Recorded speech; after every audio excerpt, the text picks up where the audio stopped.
Est-ce que vous êtes déjà donné un objectif ou une résolution, par exemple en début d'année, mais que vous n'avez pas réussi à atteindre? Vous savez, chaque début d'année, par exemple, on est nombreux à avoir une bonne volonté, à vouloir améliorer les choses dans notre vie, mais pourquoi on n'y arrive pas? Pourquoi ce n'est pas toujours le cas de tout le monde de réussir à atteindre ses objectifs ou ses résolutions? Dans cette vidéo, je vais partager avec vous les 3 erreurs qui nous empêchent d'atteindre tout ce qu'on désire.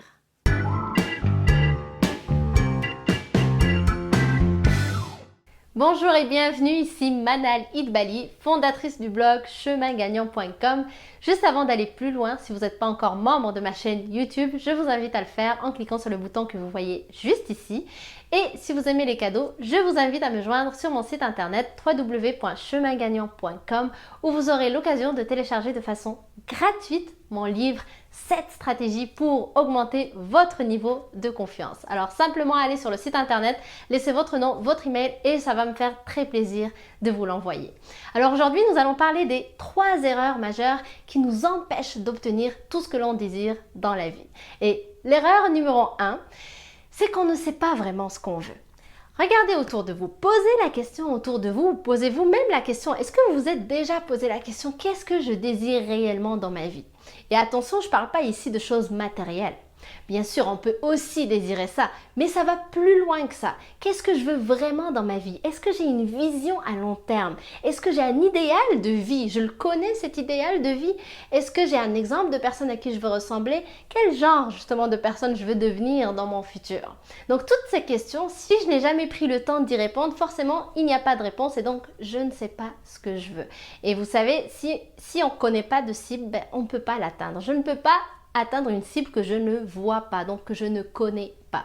C'est comme si on va dans un restaurant, par exemple, un café, peu importe. Si je ne passe pas commande au serveur, je n'aurai pas mon plat ou mon café. Forcément, je n'ai rien dit à la personne, je ne lui ai pas dit ce que je veux réellement. Donc, elle va pas venir m'apporter quelque chose de son propre choix. Non.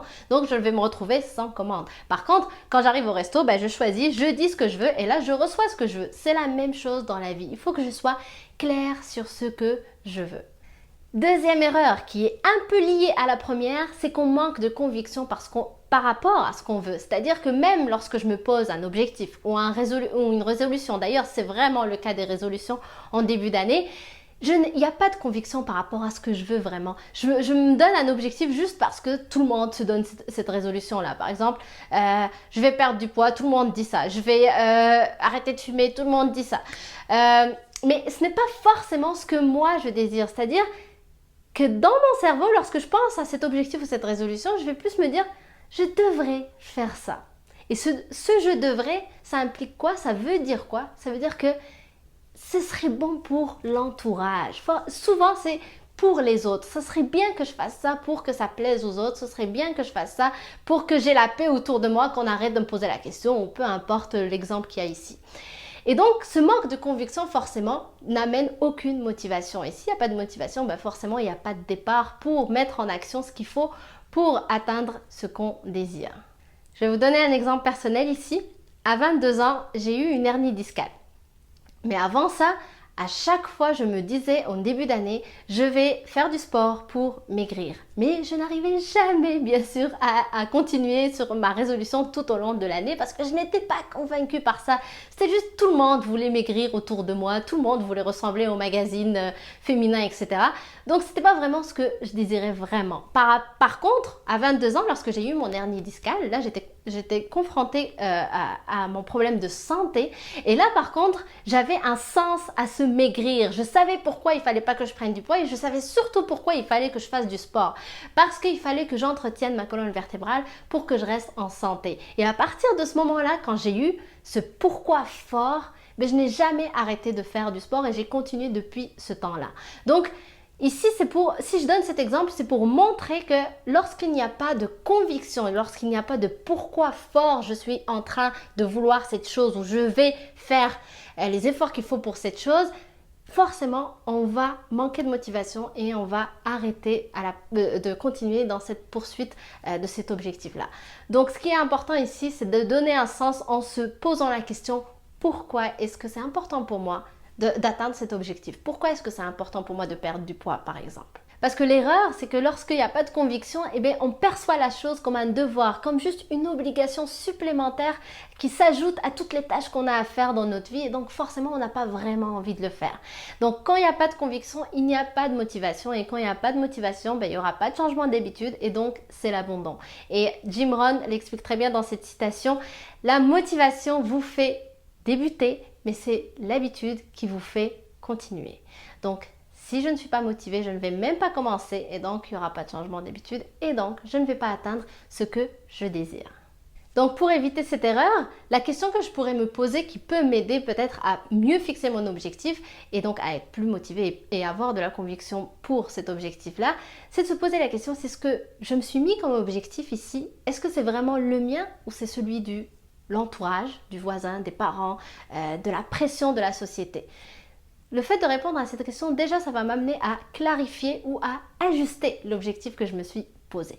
Alors, ensuite, troisième erreur, c'est qu'on oublie qu'il faut faire des efforts pour obtenir quelque chose. Vous savez, j'ai été à une conférence du docteur Serge Marquis, qui parlait de quand il était plus jeune, lui, parce que c'est quelqu'un qui a une soixantaine d'années, donc quand il était plus jeune, il a connu les télés sans télécommande. Donc il fallait qu'il se lève à chaque fois pour changer de poste ou de chaîne.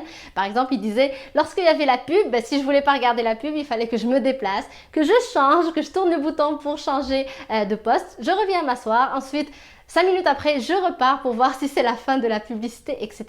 Donc ça n'empêche, ça a conditionné que lorsqu'on veut quelque chose, il faut qu'on fasse d'abord un effort. Il faut que je fasse quelque chose pour obtenir quelque chose en retour.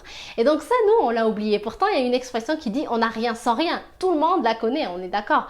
Mais elle n'est pas exploitée, on va dire. On l'oublie. Parce qu'aujourd'hui, on vit dans une société qui, comme dirait mon mentor, carbure au fast-food. C'est-à-dire qu'on veut tout rapidement, on veut tout avoir tout de suite. Et aussi avec les nouvelles technologies qui nous aident à avoir tout. Il y a des applications pour tout et c'est tant mieux. Attention, je ne dis pas ici que c'est mauvais. Génial, ça nous facilite la vie, mais n'empêche que peut-être qu'on n'est plus conditionné à comprendre que pour obtenir quelque chose, il faut faire un effort. Et donc, dès qu'il y a un grand effort à faire, ben, peut-être qu'on a tendance à abandonner plus rapidement. Donc, se souvenir qu'on n'a rien sans rien. Pour obtenir quelque chose, il faut que je fasse un effort. Bien sûr, ce n'est pas facile, mais encore une fois, il n'y a rien qui est facile. Est-ce que c'est facile de ne pas atteindre ses objectifs et de tourner au rond tout au long de l'année? Je ne pense pas. Donc autant aller dans la direction de ce qui va m'aider à obtenir tout ce que je désire. Et vous savez, il y a une recherche qui a montré que pour développer une nouvelle habitude, il nous faut 66 jours en moyenne. Et je dis bien, c'est une moyenne. C'est-à-dire qu'il y a des habitudes qui peuvent prendre plus de temps et d'autres qui peuvent prendre moins de temps. Tout dépend donc du degré, du niveau ou de la difficulté de la nouvelle habitude. Donc se souvenir vraiment qu'on n'a rien sans rien. Alors, pour récapituler, les 3 erreurs qui nous empêchent d'obtenir ce qu'on désire dans la vie. 1, c'est qu'on ne se pose pas forcément la question de qu'est-ce que je veux vraiment. Alors qu'il faudrait avoir un désir brûlant. You need a burning desire. Comme le dit Napoléon Hill dans son livre, il faut vraiment quelque chose qui me donne envie, c'est-à-dire quelque chose qui me fait vibrer, que je suis motivée pour l'avoir. C'est ça qui va me donner ce départ pour commencer à poser des actions dans cette direction-là. Et deuxième erreur, c'est qu'on manque de conviction. Ça rejoint un peu ce que je viens de dire. Lorsque je ne suis pas convaincue par l'objectif que je me suis donné, ben forcément je le vois comme une obligation et donc encore une fois, je ne vais pas à sa poursuite. Et puis troisième erreur, c'est qu'on oublie qu'il faut faire des efforts pour obtenir quelque chose. On n'a rien sans rien. Alors merci d'avoir regardé cette vidéo. Si elle vous a plu, si vous pensez à quelqu'un de votre entourage qui peut-être aurait besoin d'entendre ces 3 erreurs pour éviter de les répéter, n'hésitez pas à la partager avec lui. Quant à nous, on se retrouve sur une prochaine vidéo très bientôt. Merci.